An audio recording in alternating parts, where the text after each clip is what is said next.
In your view, how much pressure is there on the Cowboys to get this deal done before the deadline Wednesday afternoon?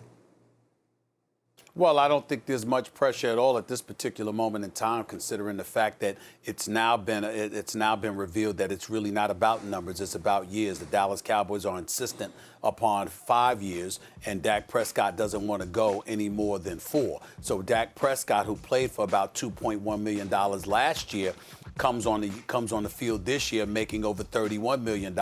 Nobody's really going to feel sorry for him or anything like that. And you consider the fact that they can franchise tag him again after this upcoming season, then clearly the leverage appears to be in their pocket. Now, Dak Prescott can go and play lights out and could warrant even more significant dollars that he's getting right now, and I anticipate that he will, to be quite honest with you. But in terms of pressure itself, because of time being on a Dallas Cowboys side, if you're Jerry Jones specifically, who, by the way, there's still an APB out for him, Greedy, because we haven't heard a damn word from Jerry Jones since all of this stuff has been going on with the protest and beyond, which is very surprising and disappointing to me. But nevertheless, in the end, what it comes down to is that, you know what, he's playing with house money, at least for the time being, because Dak Prescott, with a new head coach and with a multitude of weapons, is going to have to go out there and perform on an elite level to warrant what he's looking for. What do you think, Marcus?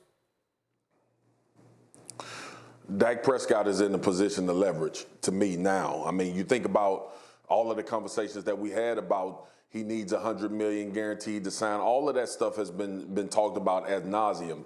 But now, look, the only leverage that an NFL player has is your performance and the opportunity to hit the open market. And Dak Prescott is trending in that direction if he doesn't get a long-term deal done. And the more I listen to UG and Shefty and all of the guys, Mike Tannenbaum, talk about the possibility of Dak being franchised again next year at about $38 million. And if you franchise him again after that or put an extension tag on him, it's like 50, upwards of 50. Like, why would you? I mean, Dak Prescott has two possibilities. He can agree to a number that Dallas gives him in the amount of years, or he can hold out, continue to play well. Now, that's with the caveat of the possibility of injury and all of those things that we know.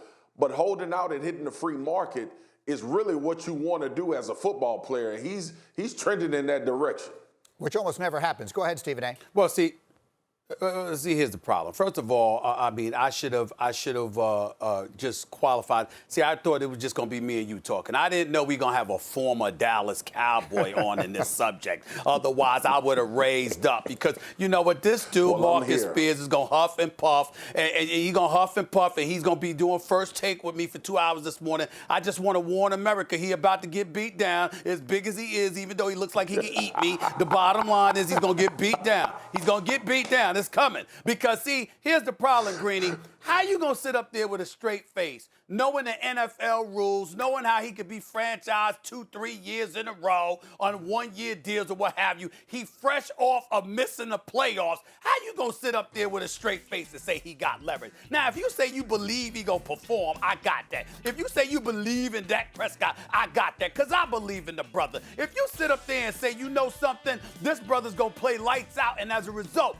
Jerry Jones will then have to pay him, I got that. But to sit here today in July of 2020 and go sit, especially with the global pandemic, obviously, you know, you're expecting that it's going to have financial ramifications, obviously, and who knows what that's going to lead to, on top of all the NFL rules that already favor ownership. To sit here with a straight face and to say that Dak Prescott actually has leverage at this particular moment in time, that just reeks of a former Dallas Cowboy who hasn't let go of the blue and white pom-poms, probably been chilling out, hanging with Michael Irvin and the rest of those crew that still haven't left Dallas, even though I don't mind that, because that's a state, you know, they don't have state income taxes there in Texas. So I understand. But damn, stop it. There ain't no leverage for Dak Prescott. That's a Cowboy right there. Speaking greedy, you got to preface that with swag-goo.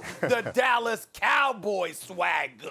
That's what you got to do. What is Marcus, what has he got there? He's got that, what is that? What are you doing there, Marcus? G, you see the colors, I didn't G. even see I that. got ready for first take today, and I knew damn well he was going to bring up something because we was talking about Dak.